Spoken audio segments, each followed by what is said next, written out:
Good morning दोस्तों। 8वीं के सभी छात्रों का मैं फिर से स्वागत करता हूं दूसरे वीडियो में। और हम लोग जो है पेज नंबर 17 पर देख रहे हैं। 17 पेज पर पहली जो पंक्ति है वही पहला परिच्छेद जो है वहाँ से हम स्टार्ट करते हैं। मुझे याद है 22 अक्टूबर 1988 को मैं लंदन से पेरिस के गार्दिनो स्टेशन पर ट्रेन से पहुंची। कहाँ से पहुंचे? अभी प्रदेश में है ना वो, ठीक है। और ऐसी अवस्था में 1988 की बात कर रहे हैं वो। और लंदन से पेरिस मतलब वो फ्रांस और इंग्लैंड जो है वो पास पास में ही है ना। तो वहाँ से लंदन मतलब इंग्लैंड का लंदन जो है, उस लंदन से पेरिस के फ्रांस के अंदर पेरिस उसकी राजधानी जो है, पेरिस में गार्दिनो एक नाम का एक स्टेशन है रेलवे का, ट्रेन का रेलवे स्टेशन पर ट्रेन से पहुंची थी। रजा साहब स्टेशन पर मेरा इंतज़ार कर रहे थे और ट्रेन लेट थी, पर वे वही डटे रहे। मुझे मेरे हॉस्टल के कमरे में छोड़कर ही वे गए और इस प्रकार से इन्होंने मेरा इंतज़ार किया।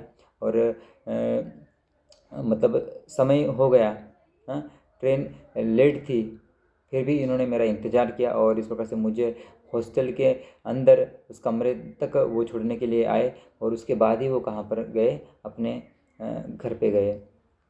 एक दिन मैं बीमार होकर अपने कमरे में पड़ी थी। रात 11 बजे रजा साहब मेरे लिए दवा, अभी देखिए वो बीमार हो गए हैं लेखिका। और उस समय भी देखिए यहाँ पर ये सारी बातें जो है मैं बार बार बता रहा हूँ कि उनके साथ बीती हुई बातें जो है, संस्मरण जो है, संस्मरण के आधार पर या फिर यादों के आधार पर यहाँ पर ये जो पार्ट जो है वो इन्होंने लिखा है या फिर इस प्रकार की बातें यहाँ पर उन्होंने बताई है कि एक बार वो बीमार होते थे और रात के 11 बजे वो क्या करते हैं, दवाइयाँ लाते हैं उनके लिए, सुजाता बजाज के लिए। भारतीय रेस्टोरेंट से खाना पैक करवा कर वहाँ पर वो आते हैं और मेरे घर वालों को उन्होंने फ़ोन करके कहा कि आप लोग चिंता ना करें, मैं हूँ पेरिस में सुजाता की चिंता करने के लिए, और इसलिए आपको चिंता करने की आवश्यकता बिल्कुल नहीं है। इस प्रकार से इन्होंने फ़ोन पर सुजाता ये जो बजाज जी है उनके बारे में घर वालों को खबर कर दी। हर बार जब मैं या रजा साहब पेंटिंग पूरी करते तो सबसे पहले एक दूसरे को दिखाते थे। दोनों एक दूसरे के ईमानदार समालोचक थे। समालोचक मतलब कौन होता है कि जो भी कोई रचना होती है या फिर जो भी कुछ बनाया हुआ है उसके बारे में क्या सही क्या गलत है, कितना बराबर है, कितना अच्छा नहीं है, वो सारी बातें बताने के लिए या फिर जो व्यक्ति बताता है उसे हम लोग क्या कहते हैं? समालोचक कहते हैं। चलो, तो इस प्रकार से वो एक दूसरे के क्या करते थे? समालोचक बिल्कुल बराबर ईमानदार थे और किसकी क्या गलती है, कितना बराबर कितना गलत है, कहाँ पर ये होना चाहिए, कहाँ पर वो नहीं होना चाहिए, सारी बातें जो है वो क्या करते थे? उन्हें एक दूसरे को बताते थे। हमने मुंबई, लंदन, पेरिस और न्यूयॉर्क के में साथ साथ प्रदर्शनियाँ की, पर कभी कोई विवाद नहीं हुआ। यह उनके स्नेह व अपनेपन के कारण ही था। और देखिए, तो इस प्रकार से एक ही डिपार्टमेंट में या फिर साथ में हम जब कभी काम करते हैं तो उस वक्त एक बहुत बड़ी समस्या होती है कि विचारों में क्या होता है, एक दूसरे के विचार जो है वो ये नहीं होते।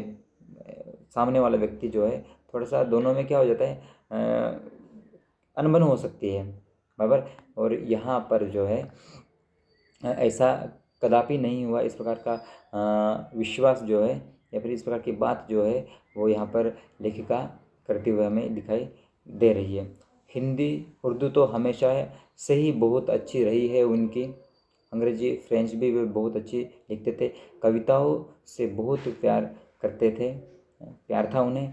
शेर, गज़ल वो पुरानी हिंदी फिल्मी गाने बड़े प्यार से सुनते थे। एक डायरी रखते थे अपने पास, हर सुंदर चीज़ को लिख लिया करते थे उसमें। मेरी बेटी हेलेना, मतलब सुजाता ये जो लेखिका है, उनकी लड़की जो है उनका नाम है हेलेना, बहुत खूबसूरत हिंदी बोलती थी तो उन्हें बहुत गर्व होता था। वे हमेशा उसके साथ शुद्ध हिंदी में ही बात करते थे और इस प्रकार से उन्हें अपने भारत की जो भाषा है, भारत की जो राष्ट्रभाषा हिंदी है, वो हिंदी बोलने वाले पसंद थे। हिंदी बोलने में उन्हें अच्छा लगता था। और इस प्रकार से हेलेना जो है लेखिका की लड़की जो है, वो जब हिंदी में बात करती थी उस वक्त इन्हें भी बड़ा गर्व होता था, अच्छा लगता था। और रजा साहब को अच्छा खाने का बहुत शौक़ था, पर दाल चावल रोटी आलू की सब्ज़ी में जैसे उनकी जान अटकी रहती थी। मैं हफ्ते में एक बार भारतीय शाकाहारी खाना बनाकर भेजती थी उनके लिए, हाँ, और उनके फ्रांसीसी दोस्तों के लिए। मतलब कहाँ पर? पेरिस में, जब वो वहाँ पर रहते थे। और क्योंकि हम लोगों ने देखा कि ये इन्होंने बहुत जगह पर साथ में काम किया है, प्रदर्शनियाँ की है, लेकिन कभी विचारों में जो है वो ये नहीं हुआ है कि विचारों को लेकर कभी किसी प्रकार का झगड़ा नहीं हुआ है, या फिर इस प्रकार से विचारों के बारे में अगर हम सोचें तो बहुत बार ऐसे होता है कि हमारे विचार जो है सामने वाले को पसंद नहीं आते, और इस प्रकार से दो व्यक्ति जो होते हैं वो एक दूसरे से क्या हो जाते हैं, दूर चले जाते हैं। लेकिन ऐसा यहाँ पर बिल्कुल नहीं हुआ है। इस प्रकार से यहाँ पर सुजाता बजाज जो है वो विश्वास दिला रही है। और आगे देखिए,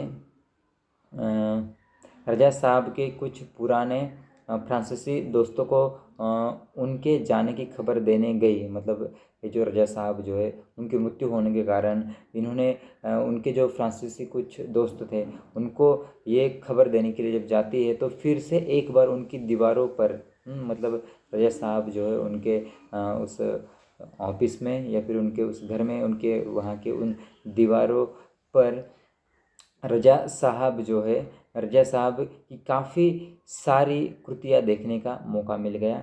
मैं हमेशा कहती, रजा साहब आप मेरे एंजल गार्जियन हो, और तो मुस्कुरा देते।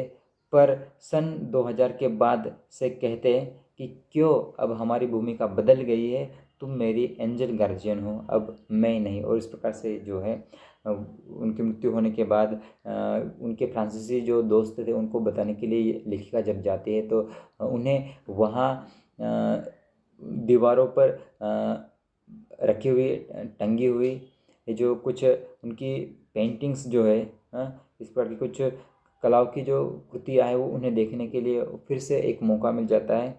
और इस प्रकार से वे जो, मैं हमेशा कहती है रजा साहब आप मेरे लिए क्या हो, एंजल गार्जियन हो। मतलब ये जो लेखिका है वो रजा साहब जी को क्या बताती थी कि तुम मेरे क्या हो, एंजल गार्जियन हो। मतलब क्या? गार्जियन, गार्डियन, ये जो एंजल गार्जियन शब्द है इसका मतलब क्या है कि तुम मेरे कौन हो, रक्षक हो, तुम मेरे अभिभावक हो। अभिभावक मतलब आपको पता है, पेरेंट्स हो, बराबर ना। लेकिन और वो मुस्कुरा देते, पर सन 2000 के बाद से कहते। लेकिन 2000 के बाद या फिर 2000 से वो क्या कहते हैं, पता है आपको क्यों?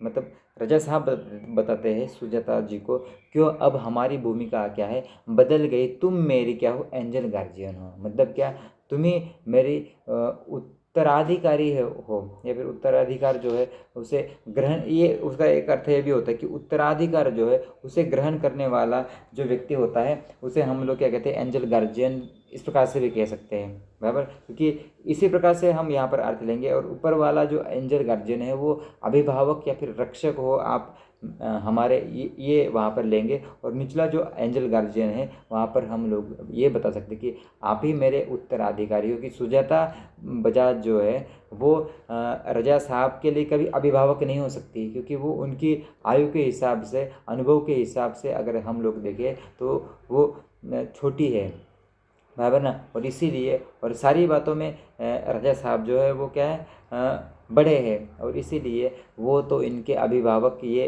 बन नहीं सकती। लेकिन उसका अर्थ हम ये लगा सकते हैं कि वो उनका उत्तराधिकार जो है उस उत्तराधिकार को ग्रहण करने वाली वो ठहरती है, इस प्रकार से। और अब मैं नहीं, इस प्रकार से यहाँ पर रजा साहब जो है वो ईमानदारी से यहाँ पर सुजाता बजाज जो है इन्हें बताने की कोशिश यहाँ पर कर रहे हैं। और इस प्रकार से देखिए हम लोगों ने यह इस पाठ के अंदर क्या देखा कि प्रस्तुत पाठ में प्रसिद्ध चित्रकार सैयद हैदर रजा के बारे में लेखिका सुजाता बजाज ने अपने संस्मरण लिखे हैं।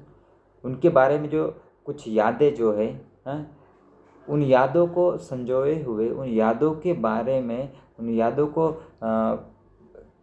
का प्रस्फुटन जो है यहाँ पर हमें देखने के लिए मिलता है। यहाँ रजा साहब जो है, वे रजा साहब के सर्वधर्म समभाव की जो बात है वो देखने के लिए हमें मिलती है।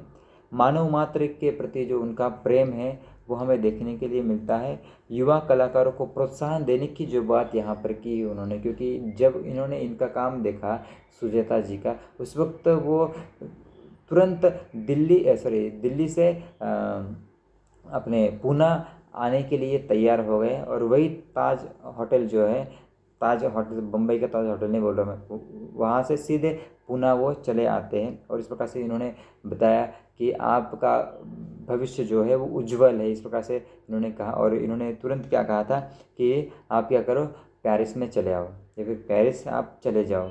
हाँ, और युवा कलाकारों को प्रोत्साहन इन्होंने दिया है, बिल्कुल सही है। और उनकी जिज्ञासा वृत्ति जो है, उनके बारे में हम लोगों ने देखा, कृतियों के प्रति लगाव आदि गुणों को यहाँ पर दर्शाया गया है। और इस पाठ में एक सच्चे कलाकार के दर्शन हमें यहाँ पर देखने के लिए मिलते हैं, बिल्कुल सही बात है, बराबर ना। क्योंकि यहाँ पर उनके बारे में, रजा साहब के बारे में बहुत कुछ अच्छी बातें जो है यहाँ पर सुजाता जी ने बताई है, ठीक है। और इस प्रकार से ये जो पाठ है, ये जो गद्य पाठ है ये यहाँ पर ख़त्म होता है, ठीक है। तो इस प्रकार से दूसरा वीडियो जो है मेरे रजा साहब, इस पाठ का दूसरा वीडियो भी यहाँ पर ख़त्म होता है, ठीक है। अगर मेरे वीडियो आपको अच्छे लग रहे हैं, तो आप लोग क्या करो, इसे लाइक करो, आप इसे सब्सक्राइब करो, आप इसे अपने दोस्तों में क्या करो, शेयर करो, ताकि आपके जो दोस्त है वो भी इसे अच्छी तरह से देख सके, समझ सके, ठीक है। और ठीक है, बाकी बातें जो है हम अगले वीडियो में करेंगे। और अगला वीडियो जो है मैं तुरंत बनाऊंगा, जिसका नाम है पूर्ण विश्राम, ठीक है। और तब तक मैं भी विश्राम करता हूँ। धन्यवाद।